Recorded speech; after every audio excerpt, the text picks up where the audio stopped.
Yay Networks. Welcome to the Great Girlfriends podcast, where we discuss life, love, laughter, and everything in between. I'm your host, Sybil, and I can't wait for you to hear all of the Great Girlfriend magic on today's show. So without further ado, grab something great to drink, grab your pen and your paper, and get ready for this week's episode. Enjoy! Happy Wednesday, Great Girlfriends. Happy Wednesday.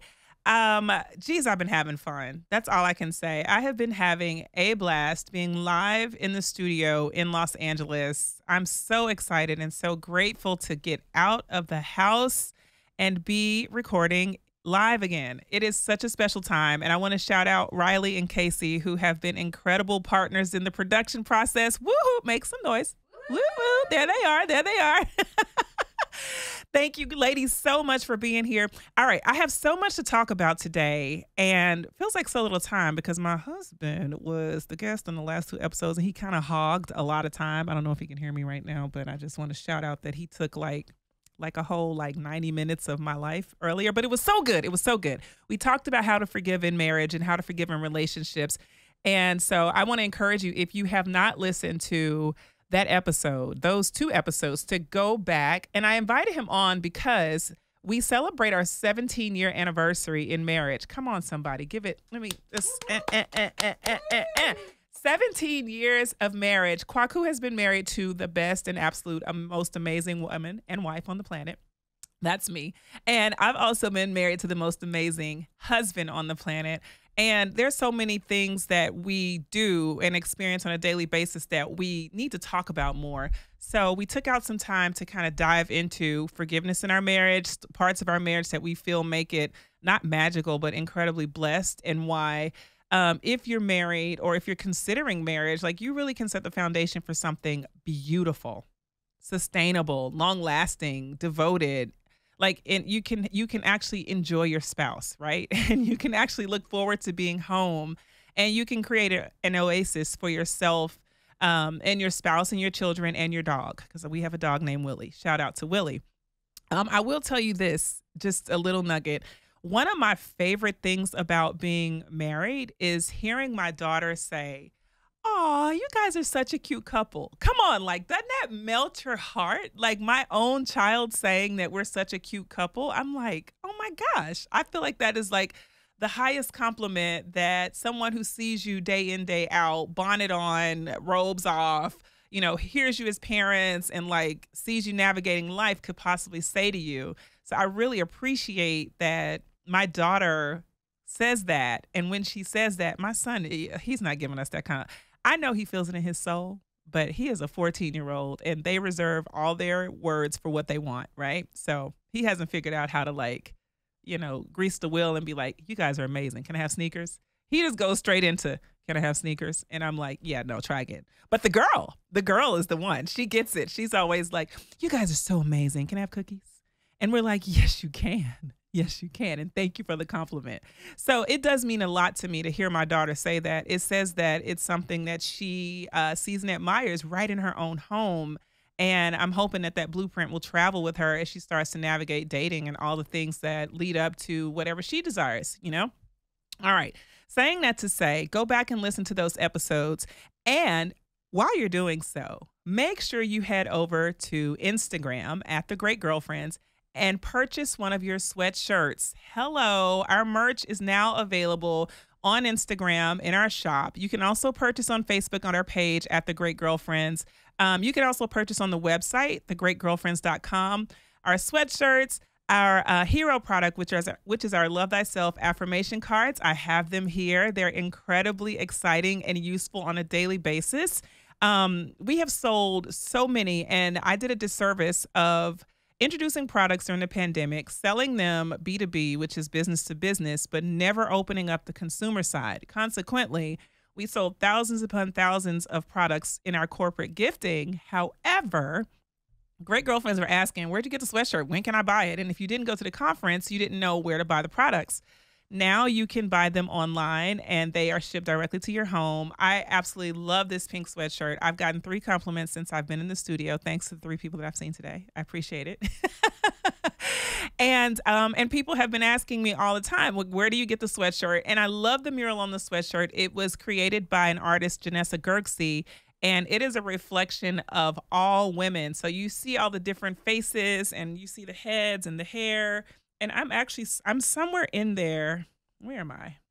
She put my face in there, and there I am. I'm right here. So I kind of don't look like myself, Janessa, but I love the fact that I'm in there. Um, and it's just a really great reflection, of womanhood, because we come in all shapes, colors, sizes. And so I would love for you to have that sweatshirt as well. Now I'm going to get into the affirmation cards really quickly, because you need these in your life. So a lot of what you say, feel, and do on a daily basis reflects back to how you talk to yourself. And it's not how you talk to yourself when the lights are on, when the cameras are on, when people are watching. It's how you talk to yourself in those intimate, quiet moments. My intimate, quiet moments are when I get out of the shower and I go to the mirror and I'm like, ooh, girl. And that's when I start the chatter, right? My other intimate moments are when I'm lying in bed and I'm getting ready to go to sleep, or I'm on Amazon and I'm like surfing things that I would want to do, that I want to purchase as an emotional spin, but they are not satisfactory to who I am as a person, right? So those are my moments. And my moments are in the car when I'm driving in this treacherous LA traffic and I'm reflecting. And the things that I say to myself, or the thoughts that reflect back to me, are indicators of my heart and my mind posture. If you want to have a positive and aligned heart and mind posture, you have to watch what you say and be very intentional about the words that you use on a daily basis. So these cards are for every single one of us who wants to reach our highest potential, and you need a head start on what to say and how to say it. You literally can take one of these cards, right? I'm going to just take one. I'm going to take this one right here. Actually, I'm going to put that one back because I like this one better. You take one of these cards. This card says, "I am proud of the woman I was, the woman I am, and the woman I will become." What kind of rock star statement is that, right? This card alone, if you focus on the words that are on this card, it gives you an entire new framework around how you see the person that you were, the person that you are today, and the person you will become. This card alone is one that you can journal about, and you can reflect on all the great moments that were high achieving moments in your life, victorious moments, things that you overcame, right? Or you can be proud of the times that you tried harder. You can be proud of the times that you showed up for yourself, and you can be proud of the things that are to come. And you get to reflect on that. And by the time you get home from a long day in traffic, or by the time you get out the mirror, or by the time you get off Amazon, your mind and your perspective and your outlook on life is completely different. So the reason why you have to have these affirmation cards is because you need to consistently meditate on the empowering words that can help to transform the way you see the world. Plain and simple. And the way you see the world is framed by the way you think. So the better thinking you have, the better approach to life. And that's just the way it works. So I'm just giving you that as an example. I'll probably pull one later that we can read for you to grab. And that is my 1, 2, 3, 4 on how to get those cards in your life. So today we're going to talk about how to get the results you want. And we're talking about results because I went through my DMs and I started to do a census in my DMs. I'm like, what are the themes here? Okay, first of all, whoa to the DMs. Thank you, but whoa. I was like, woohoo! It's a lot going on in here. It's been a minute since I've read through all of the things that came in as like episode requests, but there was a consistent thread or area of opportunities that I felt showed up in the episode request, and that was around getting results. So many people are super excited around spring, but the results that they're looking for have nothing to do with the season. It's more about life and how they are reflecting on their years, whether they are in their early 20s and trying to figure out how to approach life and be successful, or how to build work momentum, or how to explore love and romance, or maybe they're in their 30s and they're trying to figure out, geez, is this it? Is there more? No one told me that adulting would look like this. And what's next? Do I need life insurance? Or what are the life planning things that I should have happening? Or maybe they're in their 40s, 50s, and they're going, okay, hold on. I need to really make sure that I am going hard and shaping these next few years to look the way I want to. Or I don't like the way I've shown up. I want to reframe the way I approach life. Either way, I've seen this theme in my DMs around results. And I know that, every single day we're putting our best foot forward. I got to believe that. I got to believe that every single one of us is approaching every day with the most amount of potential that we can offer, right? We're putting our best foot forward, and we're giving our energy in the best possible ways. But sometimes the world doesn't return back to us the love that we've put out. Sometimes our jobs don't give us the joy that we deserve. And sometimes the people around us don't really reflect what we want to see in our relationships. Sometimes it's our neighbor, sometimes it's our spouse or our love romantic partner, sometimes it's our children, or our family, whatever it is. But I know that we can give it and we don't always get it back. So I wanted to talk about results, and I want to talk about how we get the results that we want out of life. And I want to just remind you of a few things. I read this quote that I thought was so good by Colin Powell, which says, "There are no secrets to success. It is a result of preparation, hard work, and learning from failure." And when I think about preparation, hard work, and learning from failure, preparation, okay, the procrastinator in me goes, wait, what? Preparation? Who has time for that, right? Hard work, most people go, I want to work smarter, not harder. So hard work is already a repellent for a lot of people. Learning from failure, who wants to fall? Who wants to fall? So a lot of people will see these things, preparation, hard work, learning from failure, and go, well, there's no way I can be successful because I don't have the DNA. I don't have the blueprint in front of me to put forth the right efforts to get success. And I want to talk about that a lot today because I want to disrupt any habits that are setting you back, such as procrastination, such as lack of enthusiasm or commitment to building momentum, such as running from failure, running from mistakes, running from hardship, not running through them, but running from them, always avoiding pain. I want to talk about some of those things because I know that if we can appreciate the opportunities that come with preparation, that come with a little more aggressive work, seasons where you have to go a little harder than you went before, and if we can appreciate what happens when you work through failure or work through hardships or work through difficulties, we can see the success that we're looking for, which is always tied to the results, the results that we want, which is always tied to the success we're looking for. So here, remember this. Your results are waiting on you, but you must be willing to put in the work to experience the reward of results. We are in this season, I hope it's a season, where, people don't want to work as much as they want the results. And I think it's, I don't want to blame it on social media. I don't want to blame it on the idea that you see people living out results that you want, so you want to fast track. But I do want to recognize that we are living in a space where people are very much looking for the fast result and not willing to take on the process.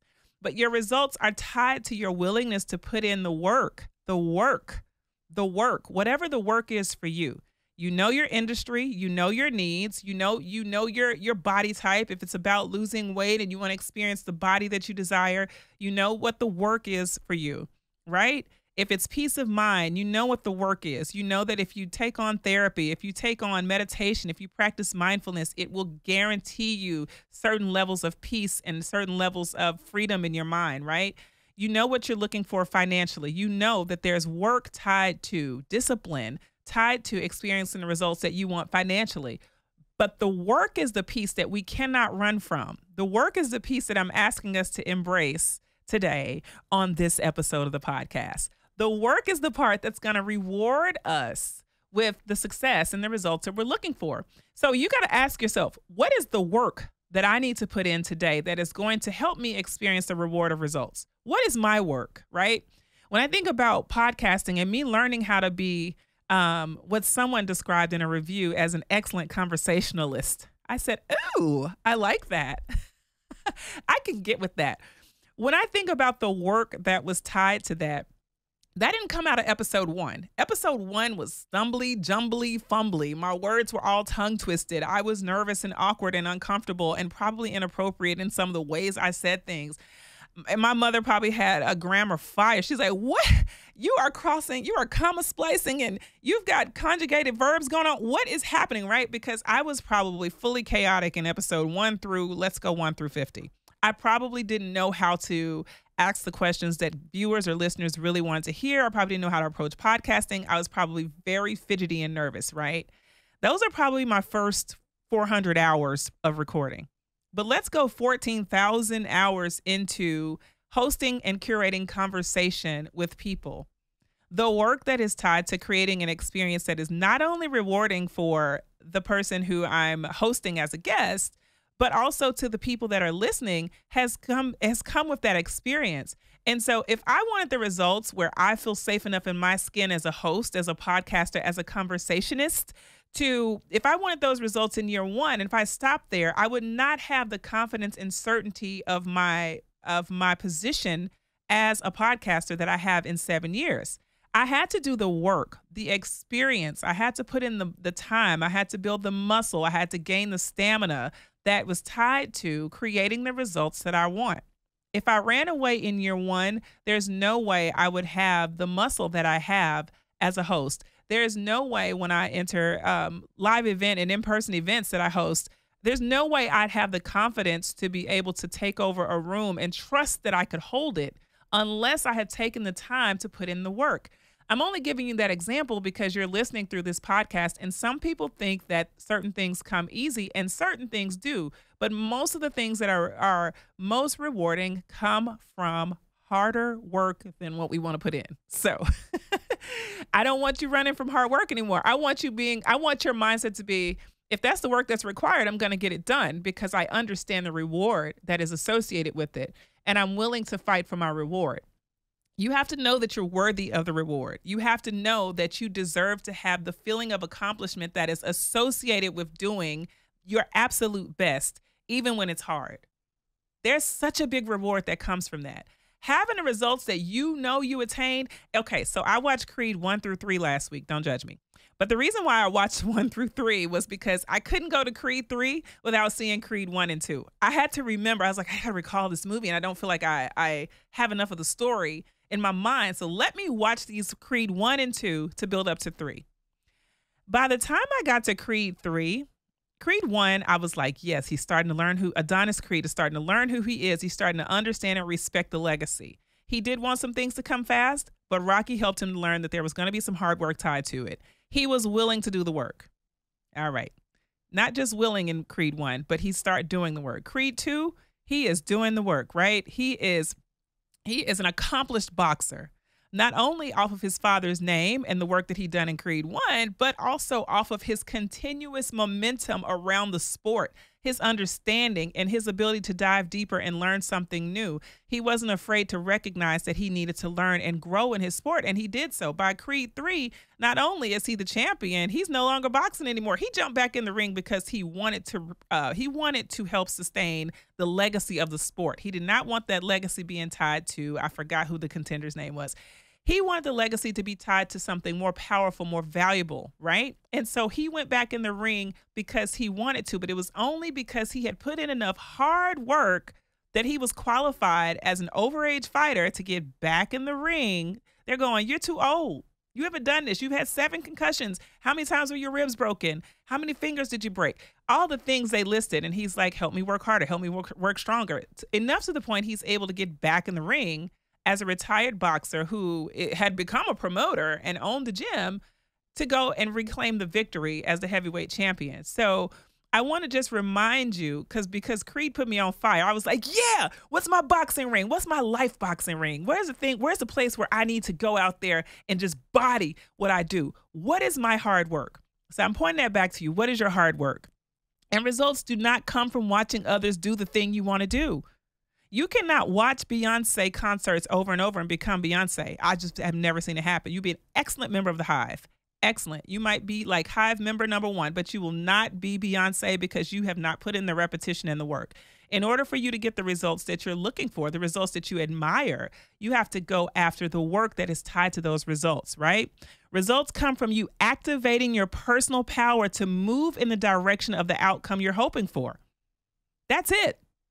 You have to activate your personal power, set your will to move in the direction of the outcome that you're hoping for. If I'm going to become the runner that I am in my head, I'm out there like Creed was in the mountains. Like I'm running and I'm really cute doing it. I have on like a super dope outfit and I'm running and my knees are strong. They're not acting like they act today. They're like really good knees. And the music, it's all playing, right? And I'm in zone and I'm running and I'm like so victorious. But if I'm going to get to that mental space, I have to start out in my neighborhood. I have to use my personal power and set my will to move in the direction of the outcome that I'm hoping for. I start in the neighborhood. I build up. I build up to walking outside of my neighborhood. Then I hit a hiking trail, right? Then I start qualifying for more rigorous terrain until I'm at the space and I've had enough qualified time and hard work associated to move towards the result that I'm looking for. You have to be willing to do the work. All right? Your results are tied directly to your mindset around work, momentum, patience, and people. Remember that. Your results are tied directly to your mindset around work, momentum, patience, and people. How do you view work? People hear work, they go, ugh. And if you talk to my kids about homework, they go, oh my God, homework, I got homework. But when you're doing something that you know is going to build a certain result and you start thinking about the work, it's like, I'm building muscle. Work towards something that you want to experience, the result that you're looking for is building muscle. It's creating discipline. Momentum is regulated practice. Like that's you gaining the expertise that you need to be confident as a thought leader or as a professional in the space that you're moving in, right? Patience is giving yourself grace around the work that you need to do to understand that you must be a learner. You must be a learner. You can't always be the teacher, right? And the great proverb says, when the student is ready, the teacher appears. Well, how do you know you're ready to learn? When you've got a lesson in front of you that you don't have an answer to. That's an opportunity for you to build in patience and grace towards the work that you're doing because you need to learn more so you can do more, so you can be consistent enough to build results. And most importantly are the people that are tied to the results that you're looking for. The gifting of all of this is having relationship with people who can teach you. They don't always look the same. They don't always have degrees. They don't always come from certain universities, certain pedigree. Your teachers are going to be people who are experts in the field of life.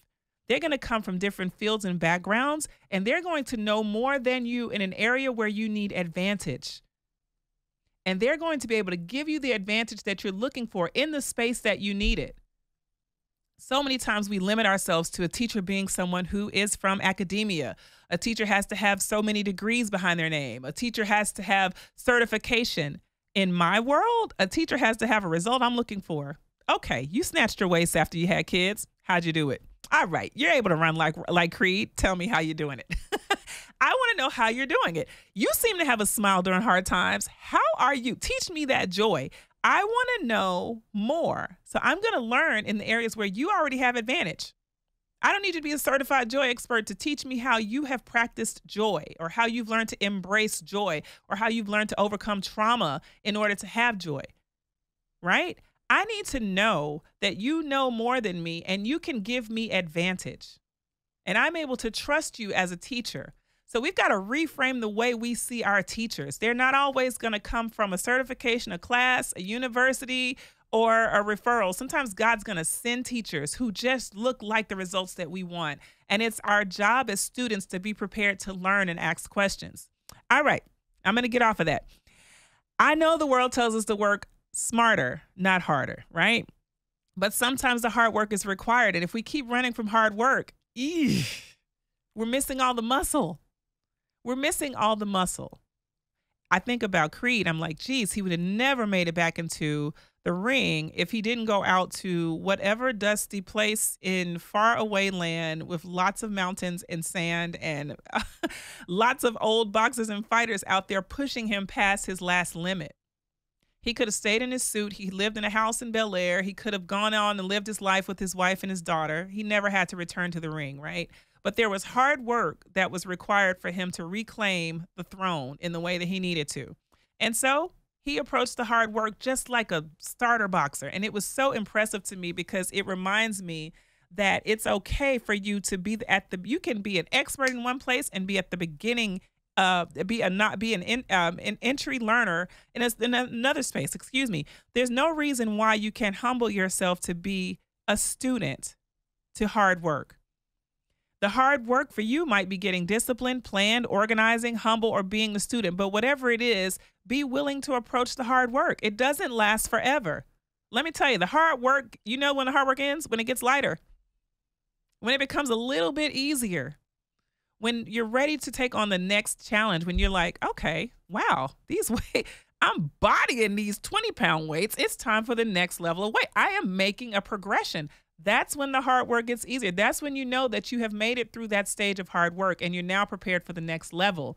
So don't ever think that you have to run from hard work, run into hard work, master that hard work and go, it's getting lighter for me.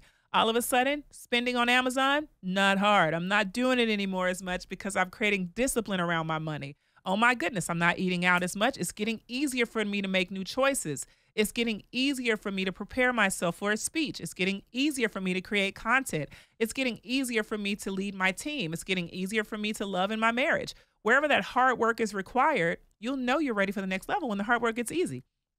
And if you sacrifice enough, long enough, right? It becomes really easy. And then you can express yourself past certain levels of growth. You can move up into mastery much faster. All right. Are you willing to sacrifice time, energy, comfort, your ego, money, relationships, or whatever is necessary to get the results you're looking for? If not, you are not ready to sustain the result. If you're not ready to make those sacrifices, you will not be ready to sustain the result. You will always feel like it has to come fast. And if it doesn't come fast for you, if there's no sacrifice tied to it, you won't understand how to sustain the power that is associated with certain levels of success. You just won't. You just won't. You'll think that it's easy and you'll take it for granted. So sometimes you have to understand that the hard work is being willing to sacrifice. What are you willing to sacrifice for the results that you want? What are you willing to sacrifice? You have to make a choice. And sometimes just what you think you need to sacrifice is not enough. Your teacher, your experts, your mentors will be able to tell you that's a cute sacrifice. But I tell you what, if you really want to make some change, these are 3 sacrifices that you might want to make in this area. So I want you to just think about sacrifice as an invitation to do better and receive results in a way that is more sustainable. Not an idea that sacrifice means you're losing. Sacrifice equals progressive gains in a different area. So looking at sacrifice in a different way gives you the invitation to receive sacrifice as a tool. It's a tool. You're not losing. It's only temporary. If you do it for a certain amount of time, if you do it long enough, you will be able to see the results you're looking for. So here it is. I'm going to give you this quickly because I want you to be willing to understand, all right, I got to reset. We talk about resetting all the time, and we recognize and honor in the Great Girlfriend community that resetting is a part of life. Every now and then, you have to reset. Most of the time with women, it's around food. We're like, all right, I got to reset. I went hard last summer.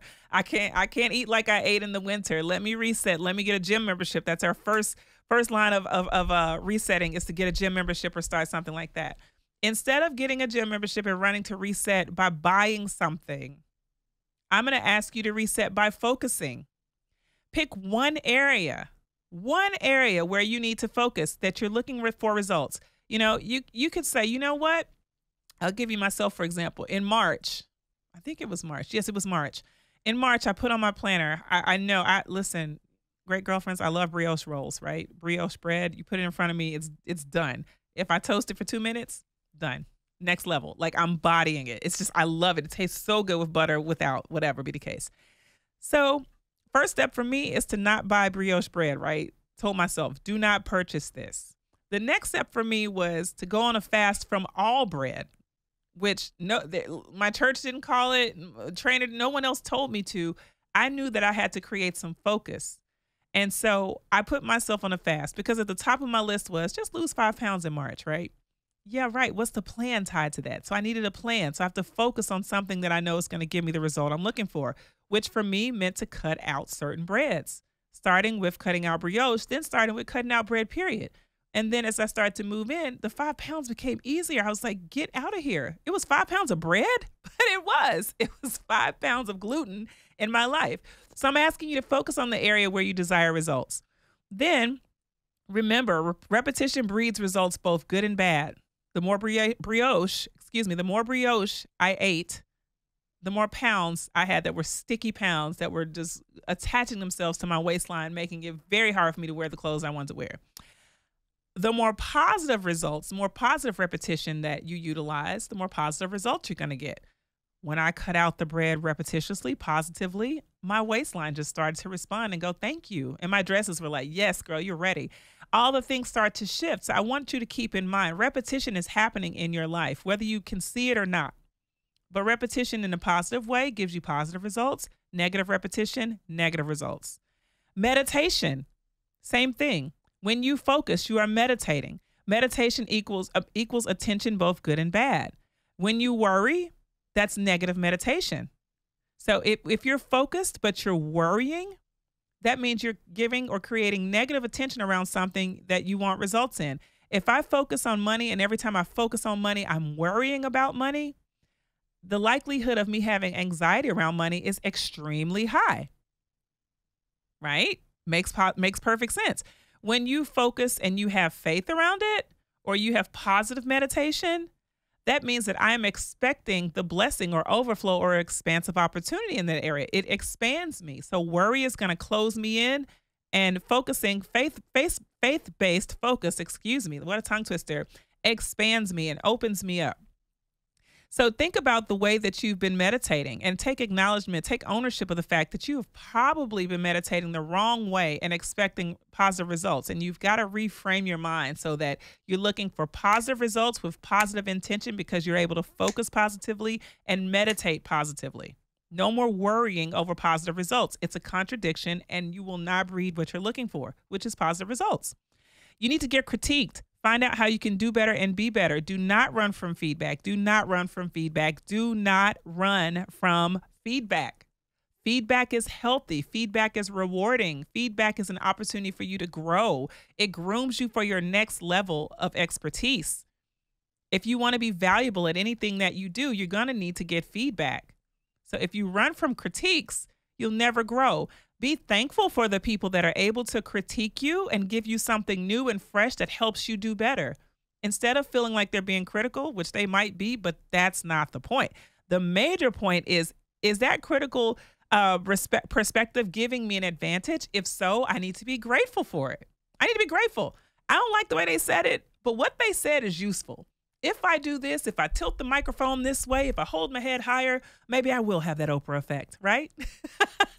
You never know. Be open to the feedback. Be open to the critique. Be open to the idea that you can sharpen your skills in real time and get better results in real time. So be open to that. Learn something new about the area where you want to see results. You've got to invest your time and attention into learning something innovative about the area where you want results. Plain and simple. What is the innovation of the thing that you're looking for? There's so much weight loss technology now. There's weight loss pills. There's weight loss, methodologies that are working at the cellular level. You don't have to do things the old way anymore. Think about it. Think about the tech and innovation that's tied to the results that you're looking for, and be willing to dive into the next level of innovation. Be willing to be the one. If I learn it, then I'm able to teach it to someone else, right? Last but not least, do not run from the idea that you can and deserve and must have a mentor. Mentorship is everything. Everything. So once you've picked that area where you need to focus, where you want to attend to your results because you know you want to sharpen in that specific area, and once you've decided that you're going to learn something new and that you're going to fix your mind to meditate in a positive way because you want to breed positive results, I want you to reach out to someone who's doing better than you in that area. It can be a stranger. It doesn't matter. It could be someone you know. It could be a stranger because someone who owns a facility where you, might study or practice or go. But go and get a mentor. One question a month is all you need to ask. If you ask one question per month and get an answer to one probing question per month, and you do the work tied to that one question, and then the next month you come with a new question that breeds new results for the new month, and you continue that process over the course of a year, can you imagine where you would be? Can you imagine where your results will be? This is how we get the results we want in real time. This is how we do it in real time. If you wait for any of these things to happen on their own, they will not. I can tell you actually, factually, you can have a heart to change. But until you put your 2 feet, your mind, and your heart together, you have that alignment and you activate your personal power, you won't experience it. So it is your responsibility your responsibility, your service to your success to go out and pursue the transformation that you want to see. And again, you're talking in a micro way. We're talking about dropping 5 pounds with brioche bread. That's my personal testimony, judge not. We're talking about saving money, investing, and buying your first home, or starting your business, or writing your book, or, building your companies from the ground up, or investing in land, or, whatever your choice may be. Love and romance. It doesn't have to be my category. It can be your own category, whatever that is. It can start just like this, but you have got to be willing to put your personal power ahead. Now, here's the deal.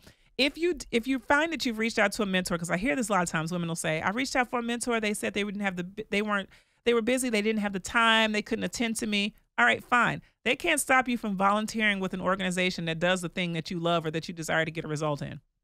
No one can stop you from volunteering. No one can stop you from joining a community online where people are talking and doing and moving and creating momentum in the space where you need that same result. So mentorship has many facets and forms, and we don't want to get lost in the idea that if one person rejects us, we're not worthy of acceptance. That is not the truth. That is not the truth.